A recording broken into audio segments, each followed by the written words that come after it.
Os 10 anos da Declaração das Nações Unidas sobre os Direitos dos Povos Indígenas, completados em 2017, trazem à tona questões de direitos, identidades, territorialidade e articulação política. No diálogo com a ONU Brasil, as mulheres indígenas têm buscado parceria para a afirmação de sua liderança política, visibilidade dos seus direitos e reconhecimento das suas vozes pela resistência dos povos e territórios.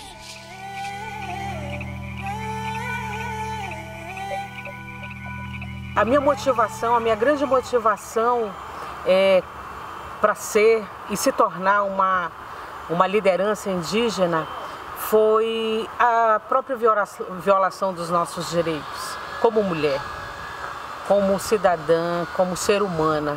Porque a gente sabe que é com luta e vindo para o movimento indígena que a gente vai conseguir alcançar os nossos objetivos, né? Porque a gente vê muitas violações dos direitos.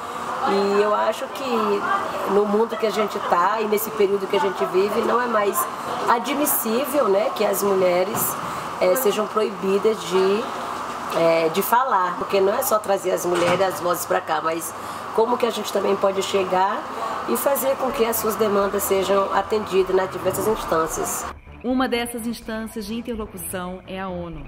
Reuniões, conferências e audiências internacionais, regionais e locais são alguns dos espaços que concentram maior presença de mulheres indígenas nos últimos anos. A Comissão da Condição Jurídica e Social da Mulher e o Fórum Permanente dos Povos Indígenas são exemplos de espaços em que as mulheres indígenas têm afirmado as suas vozes, a sua pluralidade política e a sua capacidade de incidência.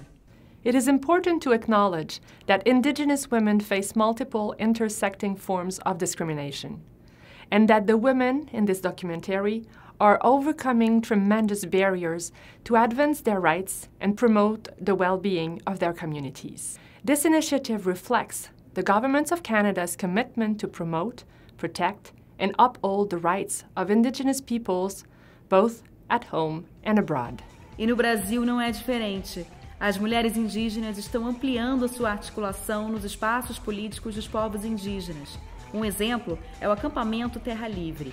Em 2017, elas participaram da coordenação do evento. No ano de 2015, elas fortaleceram alianças entre elas e parcerias externas. O que acumulamos de ganhos no Brasil é apenas o início. Ainda há muita desigualdade e muitas oportunidades para serem conquistadas. A cada edição da Grande Assembleia dos Povos Indígenas, as mulheres avançam na construção de mais espaço político e voz na decisão dos rumos da mobilização dos seus povos. Uma conquista importante foi a aprovação da Pauta Nacional Comum, elaborada pelo projeto Voz das Mulheres Indígenas, que mobilizou cerca de 20 multiplicadoras. O documento reuniu as demandas de mulheres de 104 povos dos 305 existentes no país. A validação da pauta no acampamento Terra Livre de 2015, maior encontro anual dos povos indígenas no Brasil, foi um dos saldos positivos das mulheres indígenas nos últimos anos. Lideranças do projeto Voz das Mulheres Indígenas coletaram informações e sistematizaram uma pauta nacional comum com 10 pontos. Violação dos direitos das mulheres indígenas, incluindo o enfrentamento à violência contra as mulheres, mas não se limitando a ela, direito à terra e processos de retomada, direito à saúde, educação e segurança, direitos econômicos, empoderamento político das mulheres indígenas, formação de uma estratégia de incidência política, tradições e diálogos intergeracionais, comunicação e processos de conhecimento, processos de resistência, sustentabilidade e financiamento. As mulheres indígenas têm se mobilizado em espaços tradicionais de decisão e poder, tal como a Grande Assembleia das Mulheres Guarani Kaiowá, o Cunhanguê-Tiguaçu.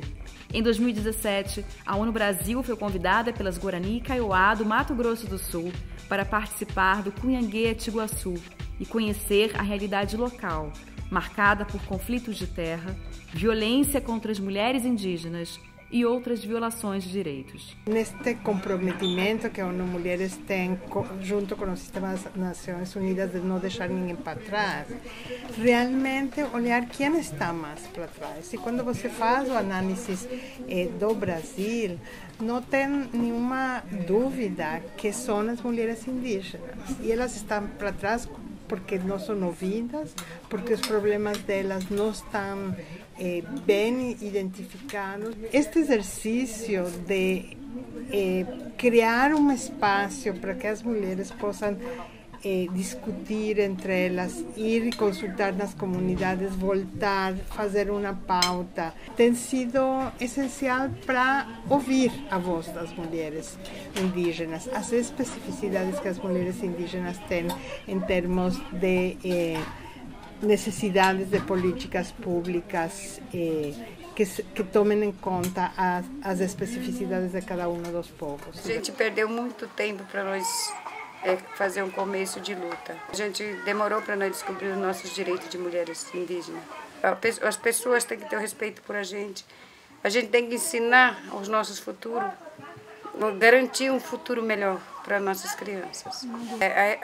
As principais reivindicações que a gente está tendo agora é nas questões das demarcações de terra.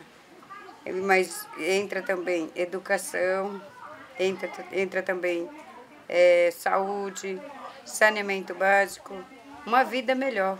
A pauta das mulheres de área de retomada é diferente de pauta de mulheres que vivem em reserva. A reserva ela foi criada na década de 1920. Então ela está super lotada já, enfrentando vários problemas sociais. Então daí as pessoas vão para a área de retomada, que é retomando a terra tradicional, e acaba se deparando com terras envenenadas. Daí você faz a retomada, você leva a sua família para morar onde viveu o seu antepassado. Daí vem a questão de escola, vem a questão da saúde. Não é todo dia que tem carro. Às vezes, esse mês mesmo não veio carro nenhuma vez levar os pacientes na aldeia. Um mês inteiro? Mês inteiro. Tem criança que às vezes fica até 2, 3 dias com febre, com diarreia. E aí quando não tem mesmo carro para levar eles para a cidade, aí tem que ir de ônibus. Então essa é a preocupação mesmo, o desafio mais maior que nós temos na aldeia. Quando está gestante, que é mais sacrifício, né? Porque não tem carro, daí os pré-natal fica tudo atrasado, que a saúde não espera. Saúde que é mais preocupação. A maioria das mulheres é que sofre mais, porque elas precisam de mais atendimento. A gente se sente muito sem... A gente se vê como a gente não é gente. A gente não é gente, a gente não é ser humano, a gente não é nada. A gente é como se fosse um cachorro, um gato chegando no hospital, num postinho querendo um atendimento. Além do difícil acesso aos serviços de saúde, a educação é uma das áreas repletas de fragilidades. Mas nos últimos anos, as mulheres indígenas brasileiras vêm aumentando a sua participação no universo acadêmico. A política da educação escolar indígena no Brasil é uma política ainda bastante tímida quando se trata da ação. Com relação à participação da mulher indígena, ela se deu basicamente no ano de 1999, quando iniciou a primeira turma do curso de magistério Guarani Kaiowá. Isso possibilitou a entrada da mulher indígena Guarani Kaiowá no curso no âmbito do ensino médio magistério. A educação permite que as mulheres indígenas discutam a educação para os seus filhos, como é que quer essa educação nas suas aldeias, nos seus tecorrás. Uma escola indígena não é só para se inscrever, usar o papel e caneta somente, mas também para praticar realmente e devolver a nós mesmos, E numa escola normal na cidade, dá um entendimento para a gente de que a gente tem que ser de um jeito só. Para nós isso não é bom. Entre nós tudo a gente divide, tudo é compartilhado. Porque é tudo difícil quando você é mulher, que eles não querem ver uma mulher indígena lutando pelos seus direitos, porque tudo quem luta pelo seu direito, para eles é crime, então eles perseguem passamos muito pela tortura e tortura psicológica, de lutar pelos nossos direitos. Tentaram me sequestrar em Dourados, me ameaçaram, com a mesma ameaça, com a mesma várias discriminação, a gente continua lutando pelos direitos nossos e vou lutar sempre.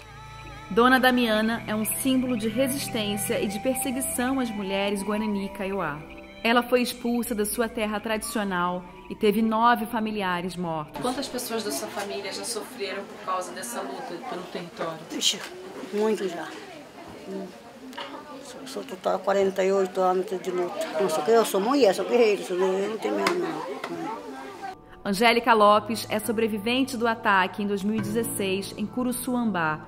Até hoje, ela carrega uma bala no corpo.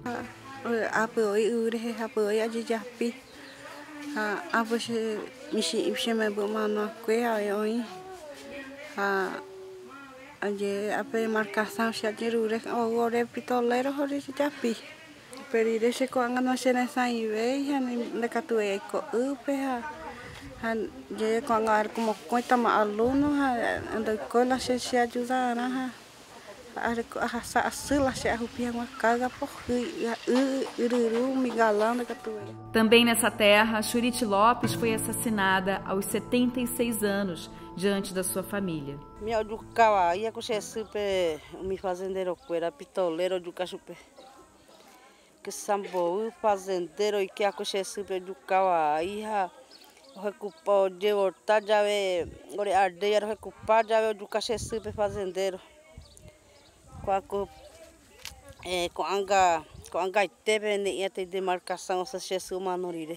Os dados que a gente tem do Comitê Brasileiro de Defensoras e Defensores de Direitos Humanos apontam que o número de defensoras e defensores ameaçados no campo tem aumentado bastante.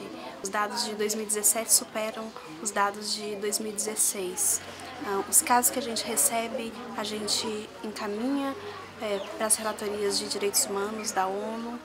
Recentemente, as mulheres têm apresentado uma forte liderança e isso tem feito que, inclusive, os países membros das Nações Unidas reagissem.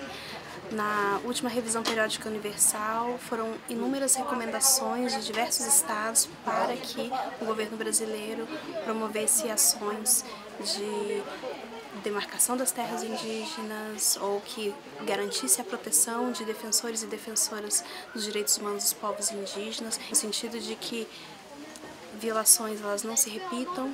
Essa força espiritual nutre a história e a luta das mulheres indígenas que erguem os seus povos. Na cosmovisão indígena, a espiritualidade conecta mulheres e homens à terra.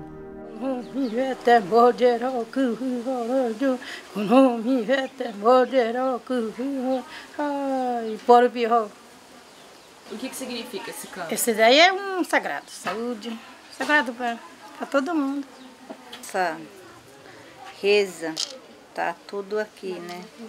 Mas esse a gente toca, mas aqui que tem no coração tem rezador, pessoa doente.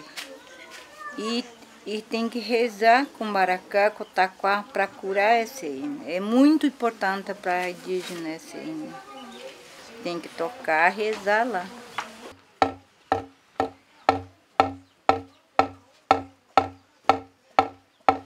Agora a mulher está levantando como liderança para defender a própria mãe. Porque a terra é nossa mãe. Sem terra, a gente não é nada. A terra da saúde, a terra da comida, a terra a gente usa para plantar, não é para judiar. Liderança e participação política. Essa é a tônica da articulação política das mulheres indígenas no Brasil. Juntas e organizadas, elas estão afirmando as suas vozes plurais em favor da defesa dos seus direitos humanos e dos povos indígenas em todo o país.